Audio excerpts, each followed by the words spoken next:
I never thought buying a house in a quiet Minnesota subdivision would turn me into someone who ended up burying a HOA President's Prize-winning garden under 10 feet of snow.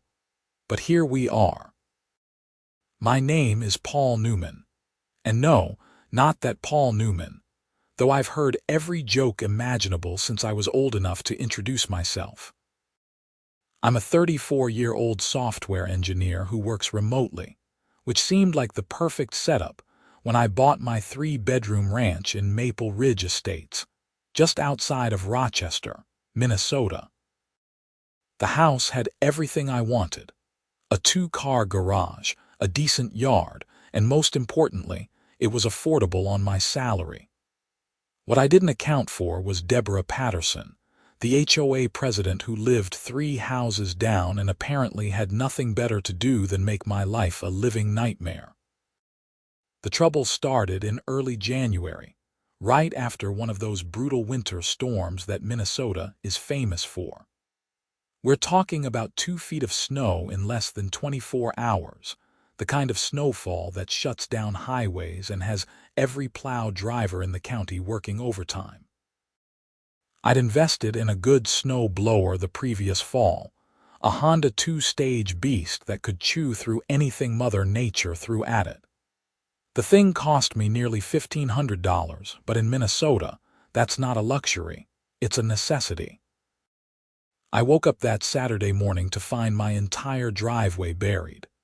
The snow had drifted even higher against my garage door, probably close to 3 feet in some spots. I made myself some coffee, threw on my insulated coveralls, and headed out to start clearing. The sun was just coming up, painting the snow-covered neighborhood in shades of pink and gold. It would have been beautiful if I wasn't staring down several hours of backbreaking work. My property sits on a corner lot, which means I have more driveway to clear than most of my neighbors. The previous owner had installed what I considered a stroke of genius: a snow chute system that allowed me to blow snow from my driveway directly into the drainage easement that ran along the side street.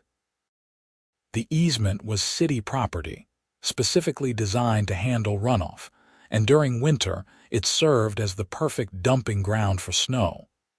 Everyone on the block used it. It was common sense and completely legal according to city ordinances. I fired up the snow blower and got to work. The machine roared to life, and I started making passes down my driveway, shooting arcs of white powder into the easement. It was satisfying work in a weird way, watching the clear path emerge behind me as I moved methodically back and forth. I was about 45 minutes in, making good progress when I saw her. Deborah Patterson marched across the street like she was leading a military assault, her designer snow boots crunching through the drifts.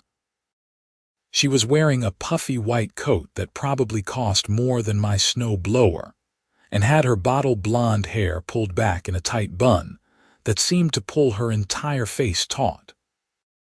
She was 52 years old, married to a dentist, and had apparently dedicated her entire existence to enforcing every ridiculous HOA rule ever written, plus a few she seemed to make up on the spot. "Excuse me, Paul, stop that right now," she shouted over the roar of the engine. I killed the motor, more out of shock than obedience.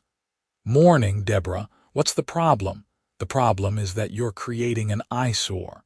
She gestured dramatically at the easement, where admittedly there was now a pretty substantial pile of snow. "This is completely unacceptable. The HOA bylaws clearly state that all properties must maintain aesthetic standards, and this pile of snow is ruining the visual appeal of our neighborhood." I stared at her, waiting for the punchline that never came. "Deborah, it's snow. It's going to melt in a few weeks. Everyone uses the easement for snow removal. Not everyone dumps quite this much," she said, her voice taking on that sanctimonious tone I'd come to dread. "And as HOA president, I'm telling you to find another solution. Perhaps you could spread it more evenly across your lawn." My lawn is already covered in snow in case you haven't noticed. The easement is city property, designated for drainage. I'm not breaking any laws or HOA rules." Her eyes narrowed. "The HOA board will be reviewing this matter at our next meeting. In the meantime, I'm asking you as a concerned neighbor to be more considerate." She turned and marched back toward her house before I could respond. I stood there in the cold, my breath fogging in the air, trying to process what had just happened. I'd dealt with Deborah before over minor things. She'd once sent me a violation notice because my trash cans were visible from the street on a non-collection day. Never mind that the garbage truck was literally rounding the corner when she took her photo, but this felt different. This felt personal. I finished clearing my driveway, directing all the snow exactly where I'd been putting it. If Deborah wanted a fight over snow removal, she'd picked the wrong guy. I'd done my research when I bought the house. I'd read the HOA bylaws front to back, and nowhere did they regulate snow removal beyond keeping your driveway and walkways clear for safety reasons. 2 days later, I found a formal letter in my mailbox. It was printed on official HOA letterhead, signed by Deborah, and informed me that I was in violation of Section 7.3 of the HOA bylaws. Homeowners must maintain their properties in a manner that does not negatively impact the aesthetic quality or property values of surrounding homes. I was being fined $250 and ordered to remove the snow pile from the easement immediately. I called my buddy Marcus, who dealt with his own HOA issues in his townhouse complex in St. Paul. "Dude, she can't do this, right? I mean, it's an easement, city property." "Doesn't matter if she can or can't," Marcus said. "What matters is whether you want to fight it. These HOA people, they've got nothing but time and pettiness on their side. Sometimes it's easier to just eat the fine and move on. But I'm stubborn. My dad always said it was my defining characteristic, for better or worse. I wasn't paying a $250 fine for legally disposing of snow on public property." I drafted a response letter, citing the city ordinances that explicitly allowed snow removal into drainage easements, and dropped it in Deborah's mailbox the next morning. Her response was swift and nuclear. Within a week, I received notice of another fine, this time for $500, for failure to comply with HOA directives and insubordination to the board. Insubordination. Like we were in the military and she was my commanding officer, I decided it was time to attend an HOA meeting.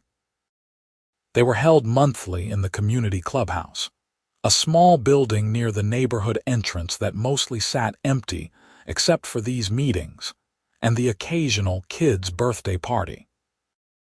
When I walked in that Tuesday evening, Deborah was already seated at the head of a folding table, flanked by 2 other board members I vaguely recognized. Gerald Thompson, a retired accountant who lived on Birch Street, and Linda Kowalski, a substitute teacher whose kids had graduated and moved away years ago. There were maybe a dozen other homeowners scattered around the room on folding chairs. Most looked bored or resigned, like they were here out of obligation rather than interest.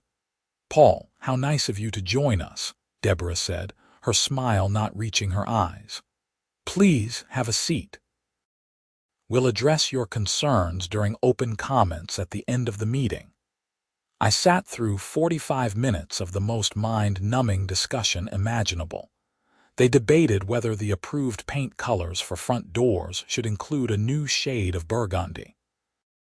They discussed a proposal to require all mailboxes to be replaced with a uniform style. They argued about whether Christmas decorations should be removed by January 1st or January 7th. It was like watching paint dry, if the paint was particularly argumentative and self-important. Finally, we reached open comments. I stood up, holding the file folder I'd prepared with printouts of city ordinances and photos of at least 6 other houses in the neighborhood that used the easement for snow disposal. "I want to address the fines I've been assessed for snow removal," I began. "I've been removing snow from my driveway into the city drainage easement, which is completely legal according to Rochester Municipal Code, Section 4:12. I have copies here for anyone who wants to review them. Additionally, I have photographs showing that multiple other properties in this neighborhood do the exact same thing, yet I'm the only one being fined." Deborah's face had gone rigid. "The difference, Paul, is that your snow pile is substantially larger and more unsightly than others. It's directly impacting property values. You have any evidence that property values are being impacted? Any complaints from actual prospective buyers or real estate agents? The potential for impact is enough," she said smoothly. "The HOA board has a responsibility to maintain standards that protect everyone's investments. Then why isn't everyone being held to the same standard? This seems like selective enforcement." I held up my folder of photos. "These were all taken this week." Gerald cleared his throat. "Well, perhaps we need to review the policy more broadly." "The policy is fine," Deborah interrupted. "Paul's situation is unique due to the volume and visibility of his snow dumping. The board's decision stands. The fines will remain in place, and if the snow is not removed within 2 weeks, additional penalties will be assessed." I looked around the room, hoping someone would speak up, but everyone avoided eye contact.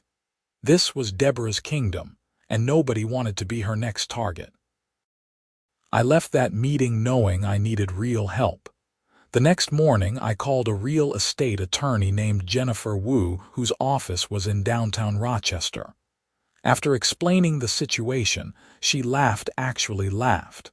"Let me guess," she said. "Maple Ridge Estates. How did you know?" "Because Deborah Patterson has a reputation. You're not the first client I've had from that neighborhood. Look, here's the thing. She can fine you all she wants, but she can't actually make you pay if you're not violating any legitimate HOA rules or local laws. The problem is that fighting it costs money, and she knows most people will just give up. What are my options?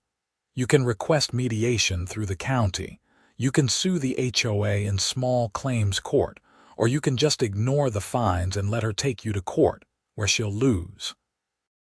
But honestly, the easiest solution is to just document everything and wait. Winter doesn't last forever, and once the snow melts, her complaint becomes moot."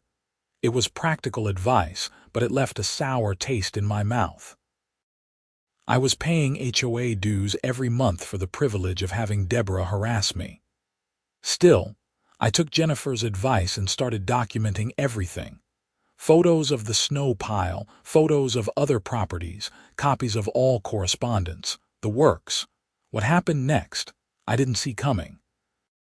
In late January, we got hit with another massive storm. This one was even worse than the first, with blizzard conditions that lasted 2 days. When it finally cleared, I had close to 3 feet of fresh snow to deal with. I waited until the wind died down, then fired up the snow blower and got back to work. I'd been at it for maybe an hour when I noticed Deborah's car pulling into her driveway. She got out, took one look at me working, and disappeared into her house.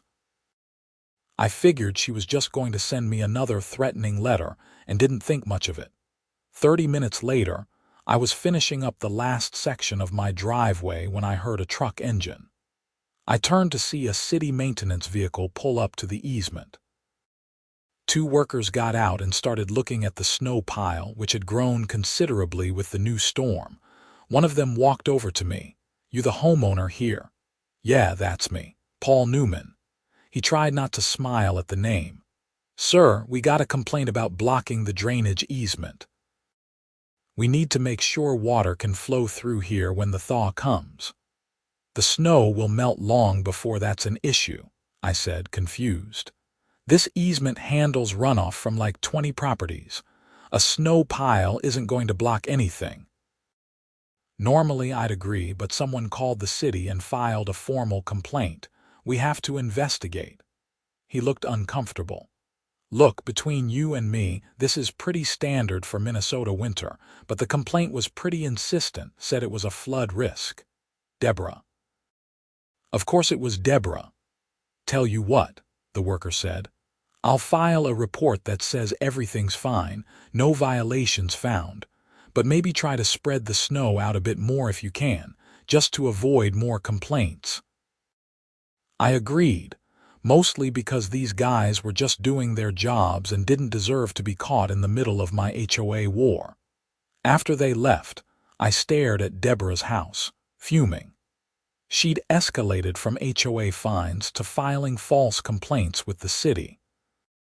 This wasn't just petty anymore, it was starting to feel like harassment. That evening, I got a text from my neighbor, Rick, who lived in the house directly next to mine. Dude, Deborah just posted in the neighborhood Facebook group about you. You should check it out. I didn't have Facebook, but Rick screenshotted the post and sent it to me. Deborah had written a lengthy screed about irresponsible homeowners who show blatant disregard for community standards and safety regulations. She didn't name me specifically, but she'd included a photo clearly showing my house and the snow pile. The comments were a mix of people agreeing with her and a few brave souls pointing out that lots of people use the easement for snow. I was done playing defense. If Deborah wanted to make this public, I could do that too. I created a Facebook account specifically to join the Maple Ridge Estates neighborhood group.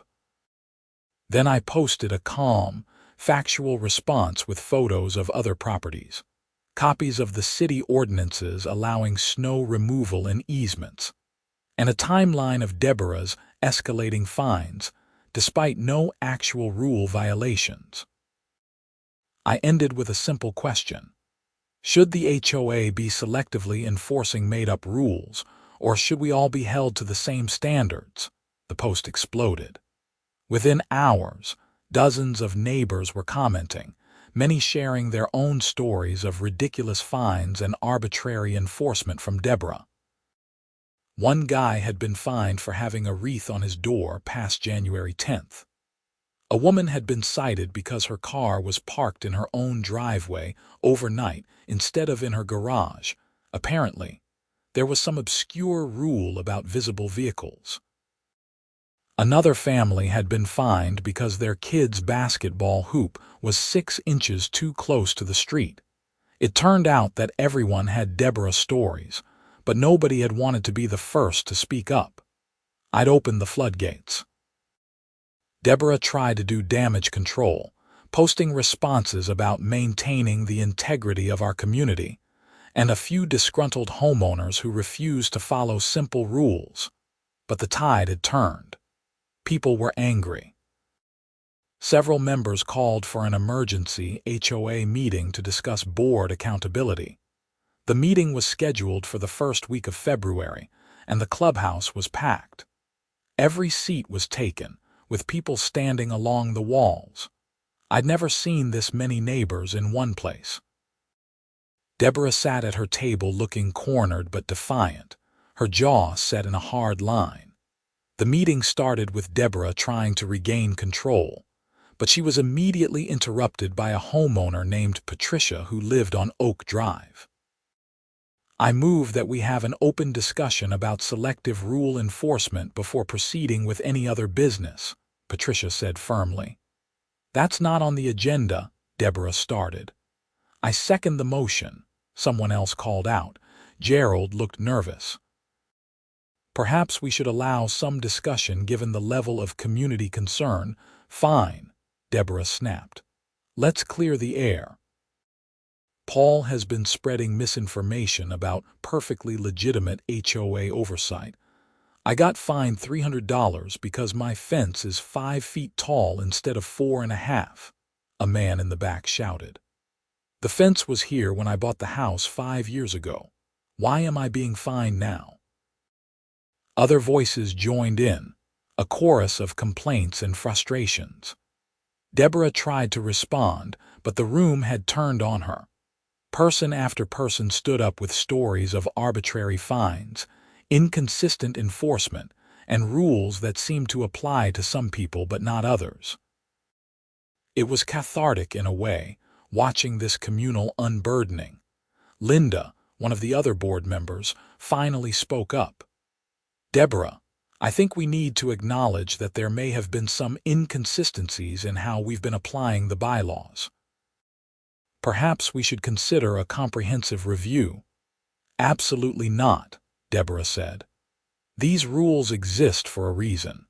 If we start backing down every time someone complains, this entire neighborhood will fall apart. Property values will plummet. We'll have cars parked on lawns and pink houses and who knows what else." "Nobody's asking to park cars on lawns," I said, standing up. "We're asking for fair and consistent enforcement of legitimate rules, not made-up violations because someone on the board has a personal issue with a homeowner." Deborah's face flushed red. "This has nothing to do with personal issues. This is about your complete disregard for community standards. Your snow pile is an eyesore and a safety hazard, and I won't apologize for holding you accountable." "The city inspected it and found no violations," I shot back.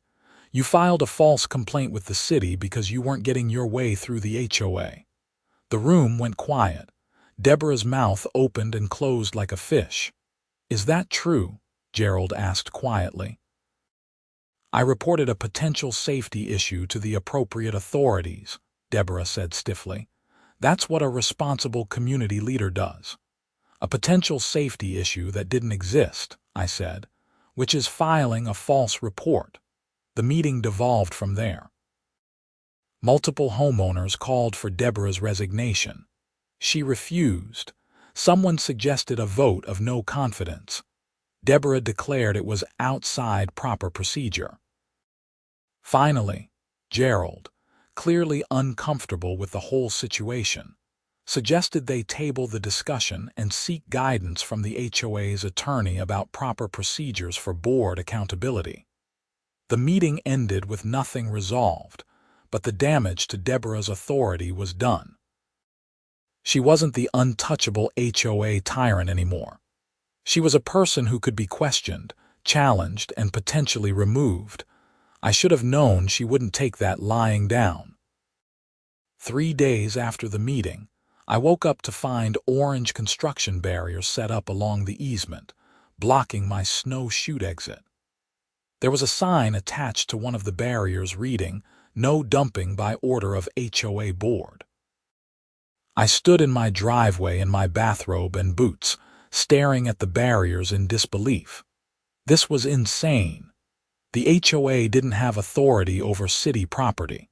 This was like declaring ownership of the street or sidewalk. I took photos of everything and then called Jennifer Wu, my attorney. "She did what?" Jennifer sounded equal parts amused and appalled. "Paul, this is actually good news for you. She's way overstepped now. The HOA has zero authority over city easements. If she's physically blocking access to public property, that's a whole different ballgame. So what do I do?" "Call the city. Report the unauthorized barriers. They'll make her remove them and document everything. If you end up taking this to court, this kind of overreach will work heavily in your favor." I called the city's public works department and explained the situation. The woman on the phone sighed heavily, like this wasn't even the weirdest call she'd get that day. "Sir, if someone has placed unauthorized barriers on city property, we'll send someone out to remove them. But you might want to check with your HOA about why they think they have that authority."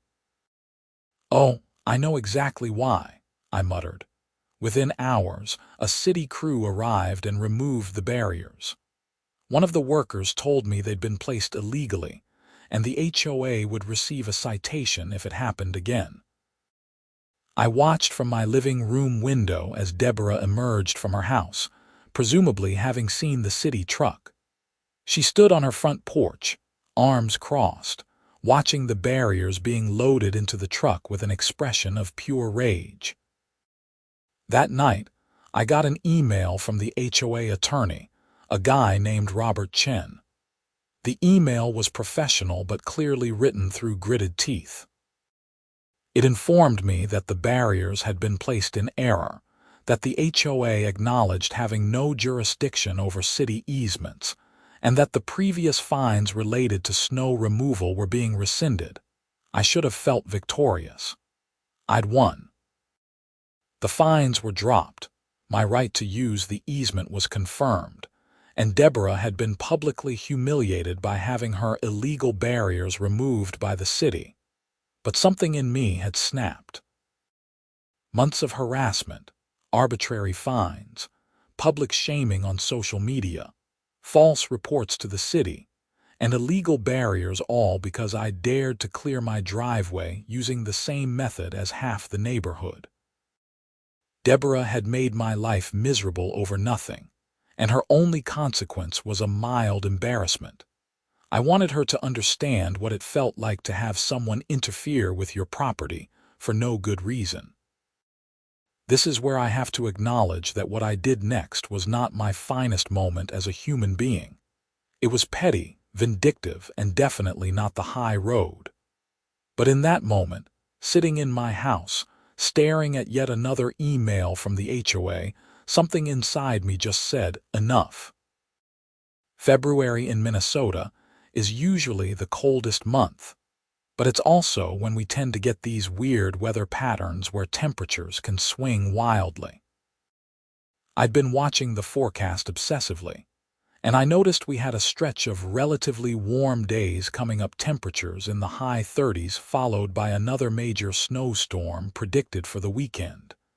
Deborah's house was beautiful, I had to admit. It was one of the largest in the neighborhood, a 2-story colonial with pristine landscaping. Her pride and joy was her garden. Even in winter, you could see the raised beds and the ornamental structures she'd installed. In summer, it was a riot of flowers and vegetables. She'd won some kind of neighborhood beautification award for it 3 years running. She posted photos of it constantly on Facebook. The garden was in her backyard, visible from the street because her lot was on a corner, much like mine. Between our houses ran that same drainage easement, the one we'd been fighting about all winter. I waited for the warm spell. The snow started to melt, creating rivers of slush and puddles everywhere. The easement, designed for exactly this purpose, filled with runoff. Then, 2 days before the next storm was supposed to hit, I made my move. It was a Sunday morning. Deborah's car was gone. She always went to church and then out to brunch with her friends, a routine I'd observed over the months. Her husband was home, but he stayed inside, probably watching sports. I'd done my research. The easement was public property. I had every legal right to manage snow on my property and deposit it in the easement. The warm weather had created perfect, packable snow, the kind that's wet and heavy and stays where you put it. I fired up my snow blower and started systematically moving every remaining bit of snow from my property. But instead of spreading it evenly along the easement like I normally did, I directed it all to one specific area, the section of easement that ran directly alongside Deborah's precious garden. Pass after pass, I built up the pile. The snow blower could throw snow a good 20 feet, and I used that range to my advantage. The pile grew taller and wider, a massive wall of white. When I ran out of snow from my own property, I used the snow blower to consolidate the existing piles along the easement, pulling it all into one enormous mound. My neighbor Rick came out of his house and walked over, coffee mug in hand. "Dude, what are you doing?" "Snow removal," I said. "The thing I'm legally allowed to do in the easement." He looked at the growing pile, then at Deborah's garden, then back at me. Slowly, a grin spread across his face. This is because of all the HOA stuff, isn't it? I'm just clearing snow from public property. Can't have drainage problems, right? That would be irresponsible. Rick laughed. I didn't see anything. I was inside all morning. It took me almost 3 hours, but when I was done, there was a mountain of snow piled along the easement, positioned perfectly so that when it eventually melted or shifted, it would go directly into Deborah's garden beds. The pile was easily 10 feet tall at its highest point, maybe 12 feet wide, and ran for a good 30 feet along the edge of her property. It was glorious and terrible, and I felt both proud and guilty at the same time. I went inside, took a hot shower, and waited.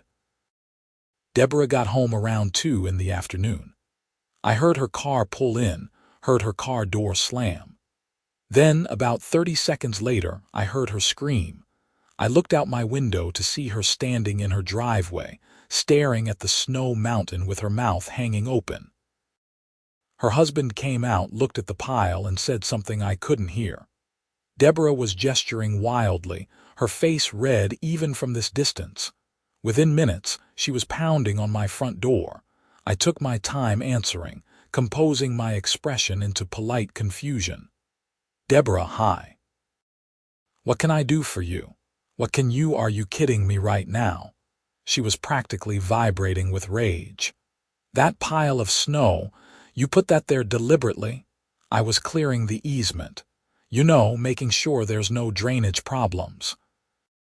I took your concerns about community safety very seriously. That pile is going to bury my garden. Do you have any idea how much work I've put into those beds? The soil amendments alone cost me over $1,000. I'm sure it'll be fine. It's just snow. It melts. When it melts, it's going to flood my entire garden. There must be tons of snow there, I shrugged. Well, it's in the drainage easement, which is designed to handle water. Maybe some of the runoff will go into your garden, but that's just natural drainage patterns, right?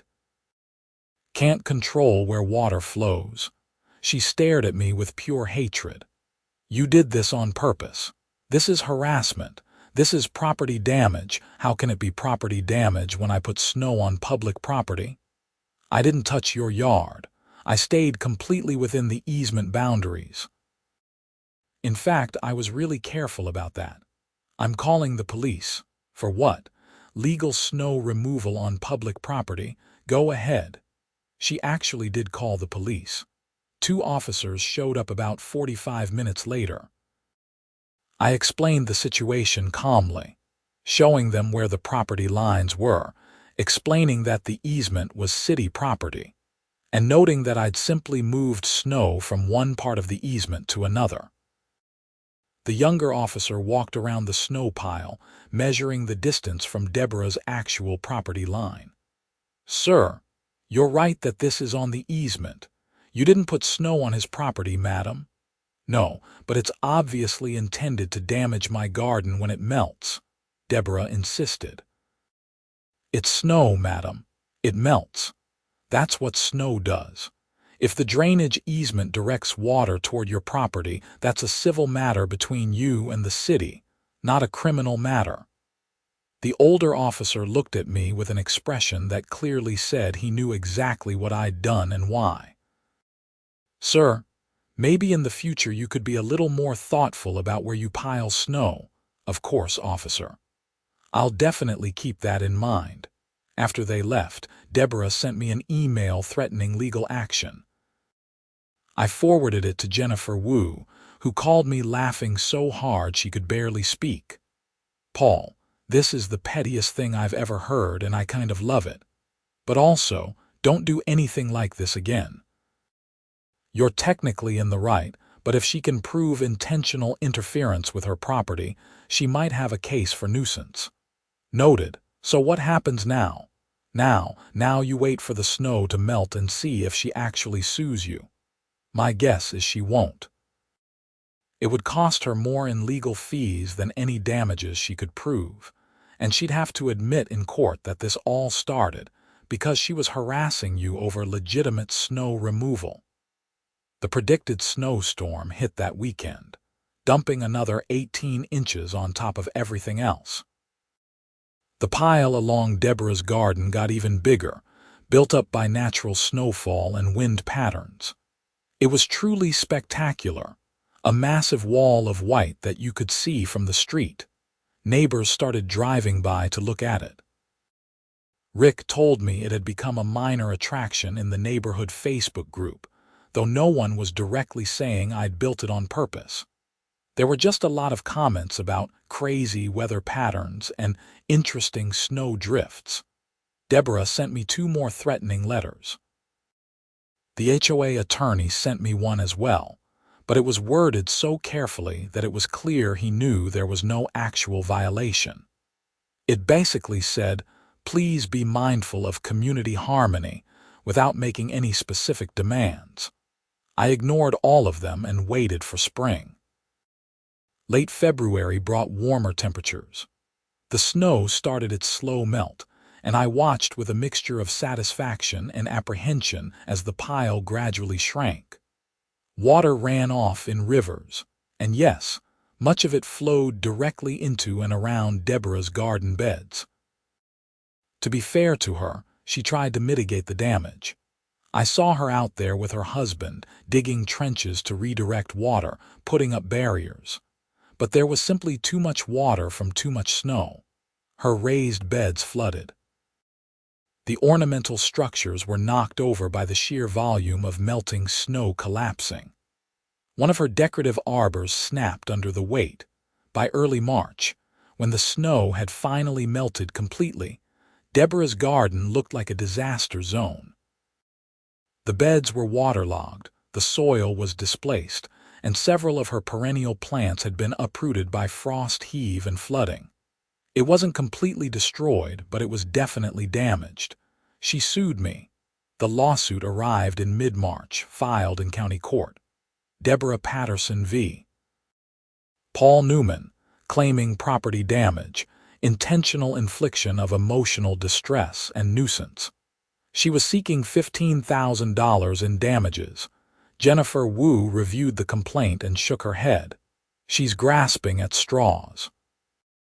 The property damage claim is weak because you didn't touch her actual property. The emotional distress claim is laughable. Courts have a high bar for that. The nuisance claim is her best shot, but even that's a stretch given that you were using public property. So what's our defense? Truth. You were legally removing snow from public property. You didn't trespass. You didn't violate any laws or ordinances. The fact that natural drainage patterns resulted in water flowing toward her property isn't your responsibility. The easement is literally designed for drainage. And the fact that I clearly did it on purpose, Jennifer smiled. We don't have to prove your intentions were pure. She has to prove they were malicious and that you violated some legal duty. Based on everything you've told me about her harassment, we can argue you were simply exercising your legal rights after months of her attempting to prevent you from doing so. The case went through the usual pre-trial motions and negotiations. Deborah's attorney tried to get me to settle for $5,000.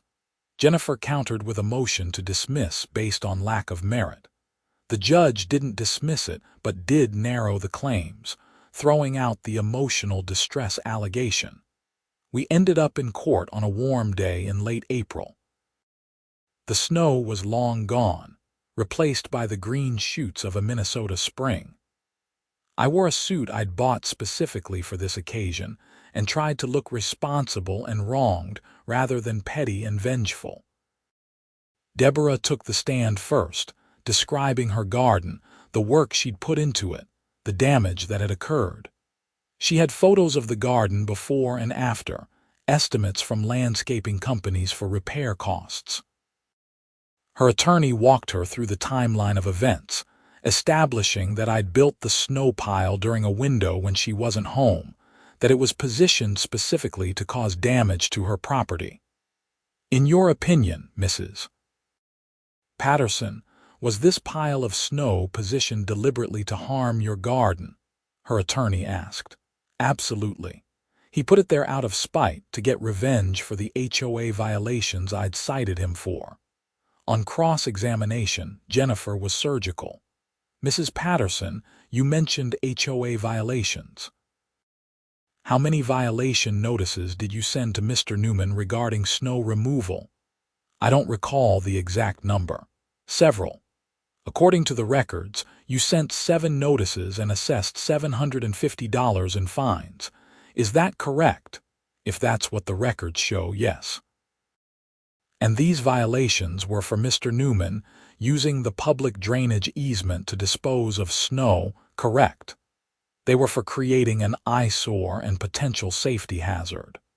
But the city inspected and found no safety hazard, correct? They said there was no immediate hazard, but yes or no, Mrs. Patterson, did the city find any code violations? No. Did you place physical barriers on public property to prevent Mr. Newman from accessing the easement? That was a mistake.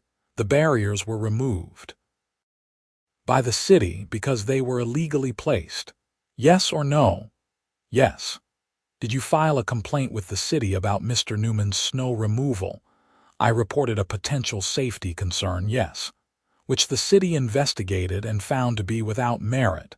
Deborah's jaw tightened. They didn't find a violation at that time. Jennifer walked her through the entire timeline, establishing a pattern of harassment and escalation, painting a picture of an HOA president who'd abused her authority and then been embarrassed when her overreach was publicly corrected. When I took the stand, Jennifer had me explain my normal snow removal process, show photos of other properties using the easement the same way, and describe the warm weather period that had made the snow heavy and packable. Mr. Newman, why did you move snow to that particular location in the easement? Jennifer asked. It was the lowest point in that section of the easement. When snow melts, water flows to low points. I was consolidating the snow to manage the melt more effectively. It wasn't technically a lie. It just wasn't the whole truth. The whole truth was that I'd put it there to make Deborah as miserable as she'd made me. But the law doesn't require you to have pure motives, just legal actions. Deborah's attorney tried to shake my story on cross-examination, but I stuck to the facts. I'd used public property legally. I hadn't trespassed. I hadn't violated any ordinances or laws. Isn't it true, Mr. Newman, that you were angry at Mrs. Patterson for the HOA violations? I was frustrated that I was being fined for legal activity while others doing the same thing weren't being cited. Frustrated enough to deliberately damage her property. I didn't touch her property. I moved snow on a public easement. The trial took most of the day. In closing arguments, Deborah's attorney argued that my actions were clearly intended to cause harm, and that I should be held responsible for the natural consequences of those actions. Jennifer argued that I'd exercised my legal rights on public property and couldn't be held liable for drainage patterns on a drainage easement. The judge took 2 weeks to issue his ruling. When it came, it was a mixed bag. He found that I hadn't committed trespass or violated any laws regarding snow removal. However, he also found that my actions constituted a nuisance because they were deliberately calculated to cause harm to the plaintiff's property. He awarded Deborah $3,000 in damages for garden restoration, but threw out the rest of her claims. It was a compromise ruling that probably left both of us unsatisfied. Deborah had won something, but not nearly what she'd asked for. I'd mostly been vindicated, but had to pay for the damage I'd caused. Jennifer shrugged when we discussed it. Could have been worse. $3,000 is nothing compared to what she wanted, and the judge's language makes it clear he saw through what both of you were doing. consider it a stupid tax and move on. I paid the $3,000 and figured that would be the end of it. But the case had attracted local media attention. Turns out, HOA president sues neighbor over snow pile is exactly the kind of human interest story local news loves. A reporter from the Rochester Post-Bulletin wrote a whole piece about it, interviewing other homeowners in Maple Ridge Estates about HOA enforcement. The article painted Deborah in a pretty negative light, highlighting multiple cases of arbitrary fines and selective enforcement. It mentioned the illegal barriers she'd placed and the false report to the city. By the time it ran, complete with photos of her damaged garden and quotes from frustrated neighbors, Deborah's reputation as HOA president was in tatters. At the next HOA meeting in May, a motion was made to hold a special election for board positions. Deborah tried to block it, but Gerald and Linda, the other board members, voted to allow it. They'd clearly had enough of being associated with her antics. The election was held in June. Deborah lost her position as president by a landslide. In fact, she lost her board seat entirely. The new president was Patricia, the woman who'd spoken up at that heated meeting back in February. One of her first acts was to commission a full review of all HOA fines issued in the past 3 years to look for patterns of selective enforcement. Turned out there were a lot of patterns. Deborah had been issuing fines at nearly triple the rate of previous HOA boards, and the fines seemed to cluster around people she'd had personal disputes with. The new board voted to refund several $1,000s in questionable fines, including the ones that had been issued to me before they were rescinded.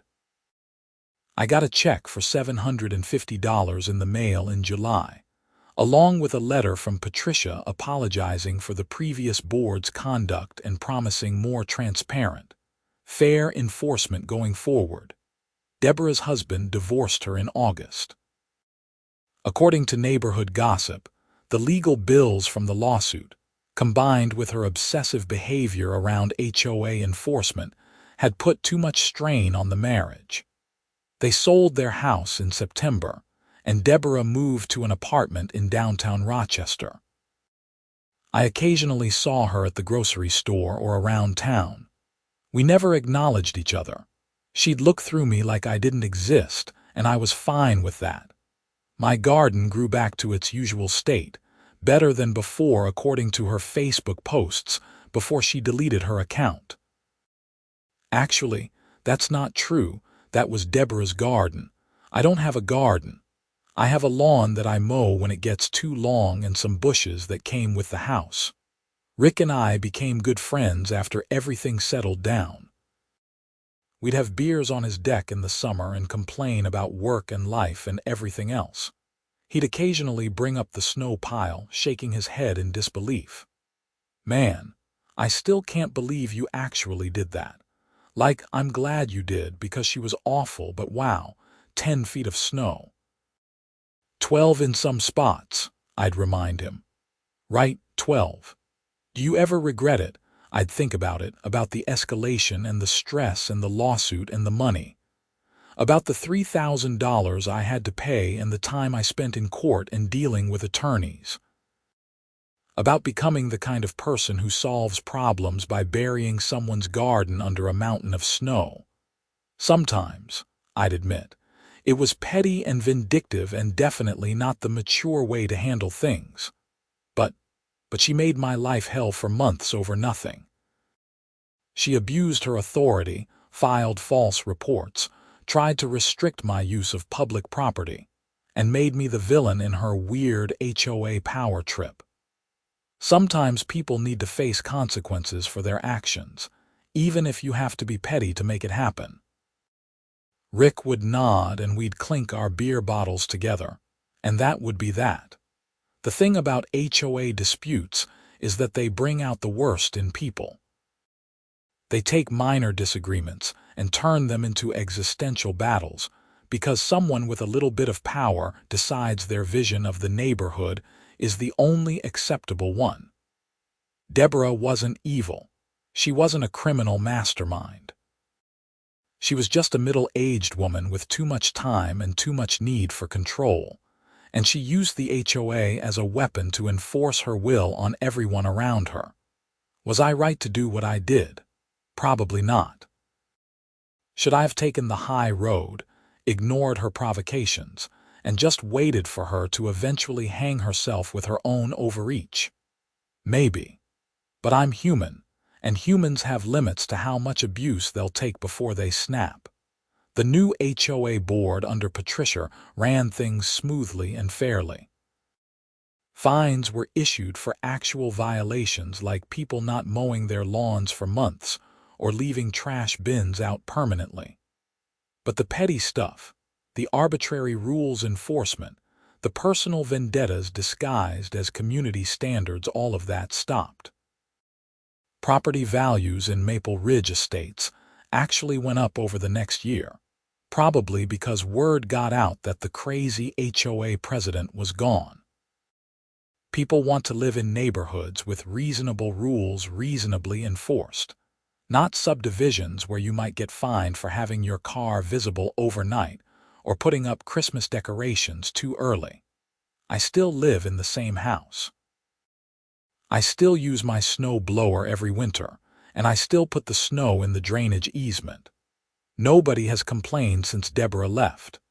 Occasionally, when we get a big storm, Rick will text me asking if I'm going to build another snow mountain, and I'll text back that once was enough. The lawsuit ruling bothers me sometimes. Not the money $3,000 hurt, but it wasn't devastating, but the implication that I'd crossed a line from defending my rights into actively causing harm. The judge was probably right. I did deliberately position that snow pile to cause maximum impact to Deborah's garden. But I also think context matters, and months of harassment should factor into whether my response was justified. Jennifer Wu sent me an article a year or so later about HOA disputes and the legal system's struggle to handle them. She'd attached a sticky note that said, "This is why I love my job." The article talked about how HOAs exist in this weird legal space where they have power but limited accountability, where board members can make rules and issue fines, but often face no consequences for overreach or abuse of authority. The article mentioned our case as an example of how HOA conflicts can escalate to absurd levels, with both parties engaging in increasingly petty behavior until everyone loses. It was uncomfortable reading my own actions described that way, even though the article didn't use my name.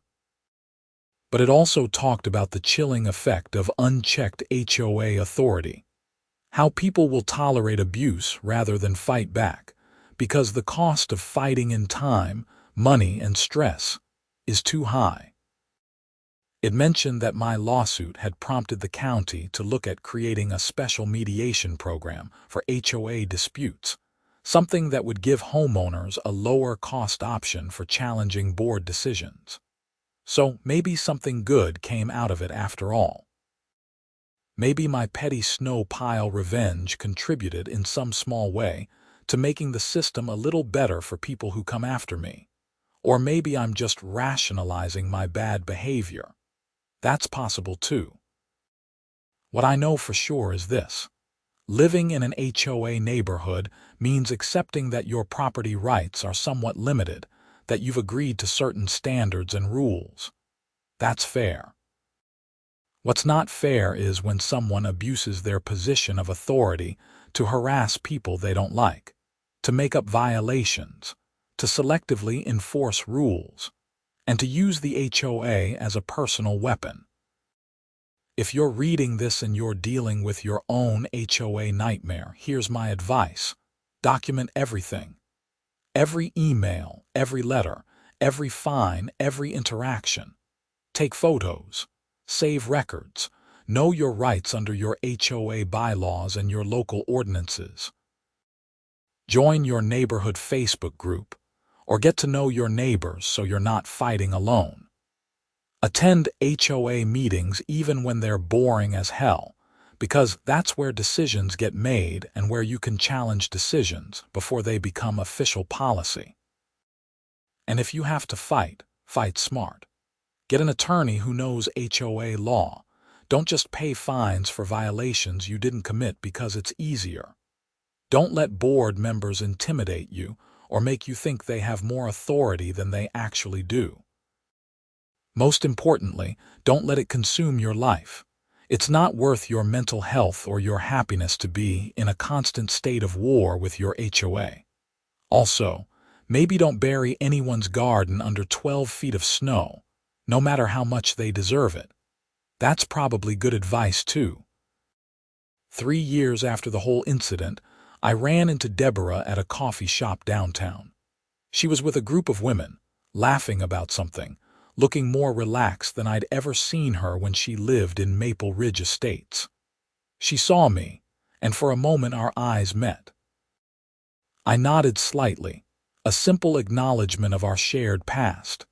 She looked away without responding, turning back to her friends. I don't think either of us won, really.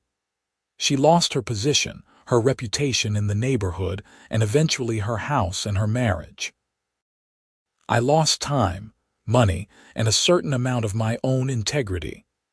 The neighborhood lost months to drama and conflict that didn't need to happen.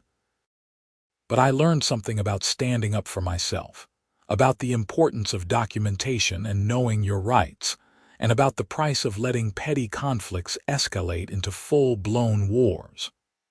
I learned that sometimes the system is broken, and sometimes you have to work within it anyway. I learned that victory can feel hollow when you've had to compromise your values to achieve it. Most importantly, I learned that I never want to be an HOA president. That job seems to attract people who either love rules for their own sake or who crave the tiny bit of power it provides. Neither type makes for good governance. These days, I keep my head down, pay my HOA dues, follow the actual rules, and stay out of neighborhood politics. I say hello to Patricia when I see her and occasionally attend meetings when there's something important being discussed. The new board has been reasonable and fair, and life in Maple Ridge Estates is quiet and pleasant, the way a suburban neighborhood should be. And every winter, when the first big snow comes and I fire up my snow blower, I make sure to spread the snow evenly along the easement, being careful not to create any piles that might bother anyone. It's the responsible thing to do, the mature thing to do. But sometimes, late at night when I can't sleep, I think about that magnificent pile of snow, 12 feet high and 30 feet long, positioned with mathematical precision to cause maximum flooding when it melted. I think about Deborah's face when she saw it, about the impotent rage of realizing she'd finally pushed someone too far and they'd pushed back in a way she couldn't control or prevent. And I smile. It was petty. It was vindictive. It was probably wrong, but damn, it felt good.